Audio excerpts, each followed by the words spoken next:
নমস্কার, কেমন আছেন সবাই? সুপ্রিয়ার ঘরকন্না একটা ভিডিওতে সবাইকে স্বাগত। বেজে গেছে এখন 12টা। আমি এই দুপুর টাইমে বের হইছি। একটু টুকটাক কাজ আছে, ব্যাংকের একটা কাজ আছে, এগুলো সারবো। আর আসার পথে একটুখানি কাপড় নিয়ে আসবো। কাপড়টা আমার ইমার্জেন্সি না, কিন্তু ব্যাংকের কাজটা খুবই প্রয়োজনীয়, তার জন্য ওটাই আগে করে বের হইছি। তো যাওয়ার পথে আমি একটু সমবায় মার্কেটে ঢুকলাম। এখান থেকে একটু টুকটাক কাপড় নিলাম, একটু পেটিকোটের কাপড় নেব। রত্না দিদি একটু কাপড় নিতে বলছে, ওনার জন্য একটু নেব।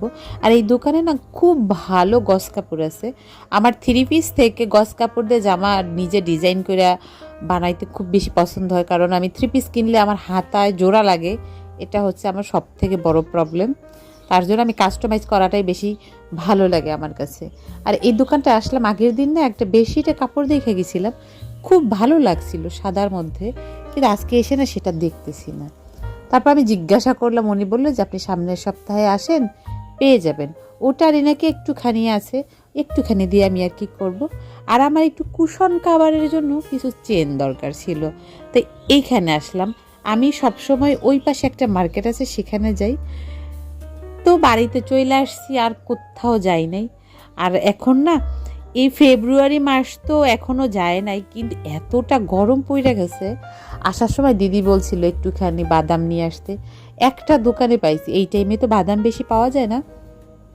দিদি বসে বসে এইখানে খাইতেছিল লবণ মরিচ দিয়ে আমাদের গাছের বড়ই, একটু টক টক যে বড়ইগুলো খেতে বেশি ভালো লাগে। আর স্যারে আমার জন্য নিয়ে আসছিল আপেল কুল। আপেল কুল না আমার কাছে বেশি একটা ভালো লাগে না, শুধু যে মুখের মধ্যে দিলে কসকস করে, এই জন্য একটু ভালো লাগে। তা আমি আর দিদি, আমি আগে একটু ফ্রেশ হইয়া দুজনে মিলে খাচ্ছি, কারণ বাদামটা আমি খুব বেশি পছন্দ করি। আর একটা কাজ করব 2 দিন পরে আমি, তার জন্য আমার একটু প্রিপারেশনের দরকার ছিল, এই জন্যই আজকে বাইরে যাওয়া ছিল। দিদিকে আনা হয়েছে এই একই কারণে, আমার শাশুড়িকে বাপের বাড়ি পাঠাইছি ওই একই কারণে। ব্যাস, দুজনে মিলে আগে বাদাম টাদাম খাইলাম, তারপরে দুপুরের খাওয়া দাওয়া হবে। আমি আসার সময় একটু মুঠি ওড়নাও নিয়ে আসছি। আমার অনেকগুলো ব্লাউজের পিস আছে যেগুলোকে ফলস লাগবে।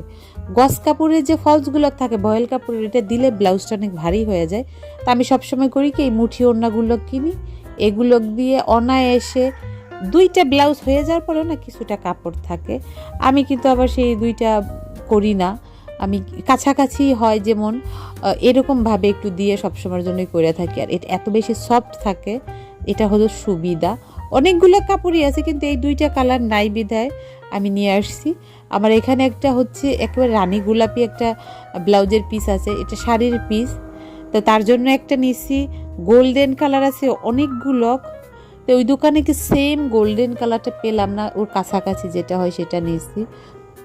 ব্যাস, এই কাপড়টা কিনছি অনেক দিন হয়েছে, অলসতার কারণে না বানানো হয় না।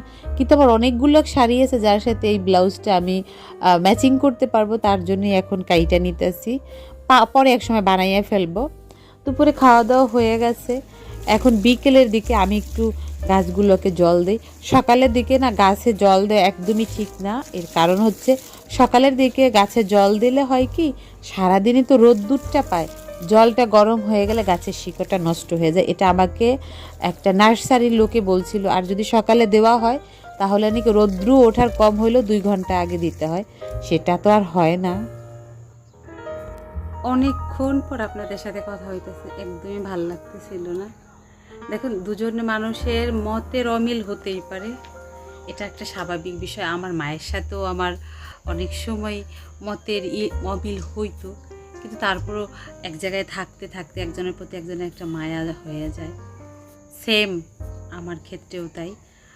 মা গেছে 2 দিন যাবৎ, ভালো লাগতেছে না। আমিই কিন্তু পাঠাইছি আমার প্রয়োজনে, তারপরও না ভালো লাগতেছে না একদমই। মনে হইতেছে ওনাকে বলি এখনই চলে আসতে, কিন্তু আমার একটা কাজের জন্য আমি মূলত ওনাকে পাঠাইছি। আমার সেই কাজটা শেষ হইলে আবার গিয়ে নিয়ে আসব।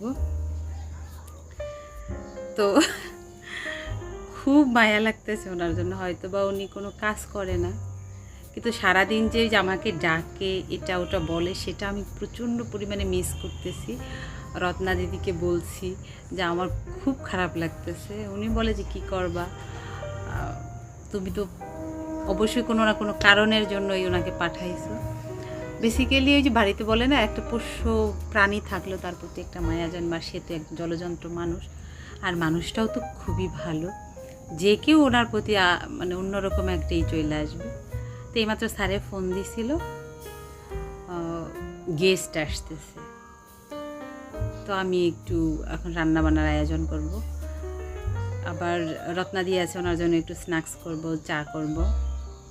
মূলত আমার কালকে হচ্ছে একটা কাজ আছে, তার জন্য আমি অনেক বিজি হয়ে যাব। এই কারণেই হচ্ছে মাকে মামার বাড়িতে পাঠানো। যাই হোক, ও আসতেছে যেহেতু, আমি আগে খাবারের ব্যবস্থা করি। আর দুপুরবেলায় কিছু রান্না করি নাই, আমরা দুজন একেবারেই এমনভাবে খাইতেছি, আসলে আমার কিচ্ছু করতে ইচ্ছা করতেছে না। দেখি কি তৈরি করা যায়। দিদিকে বললাম যে ফ্রেঞ্চ ফ্রাই খাবে কিনা, দিদির কাছে এই নামটা একেবারেই নতুন।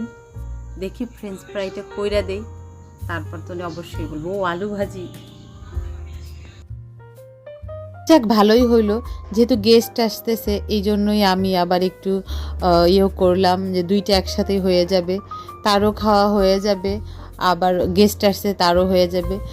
রত্নাদি খুব বেশি আমাদের মতোই মিশুক মানুষ, কোনো সংকোচ বোধ করে না, নিজে থেকেই বলে এটা খাবো ওটা খাবো, এটা আমার সব থেকে বেশি ভালো লাগে।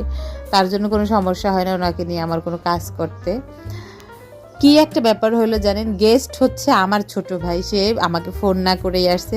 আমি একেবারে সারপ্রাইজ হয়ে গেছি, আর স্যারও আমাকে বলে নাই যে আমার ভাই আসতেছে, সে বলছে গেস্ট আসবে, তার জন্য ওদেরকে দিলাম। আর দিদি বলছে একটু বাদাম খাবে, তাই আমি একটু বাদামও ভাইজা রাইখা দেই, সহজে হবে আর কি। আবার দিদির মাঝখানে বললো কি একটু খিচুড়ি খাবো, তা দিদির জন্য আর আমার জন্য খিচুড়ি রান্না করবো, আর ওরা যদি খাইলো। আর ওদের দুইজনের জন্য শালা আর দুলাভাইয়ের জন্য মাছ ভাজি করছি, আলু দিয়ে টমেটো দিয়ে কই মাছ দিয়ে তরকারি রান্না করছি।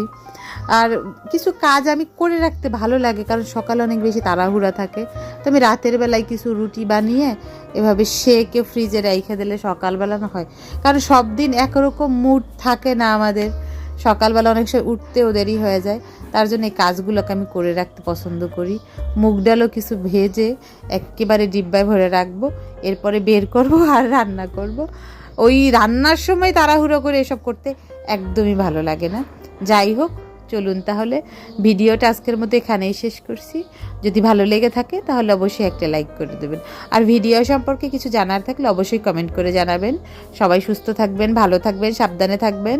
দেখা হবে পরবর্তী আরও একটা ভিডিওতে, ততক্ষণের জন্য সবাই ভালো থাকবেন।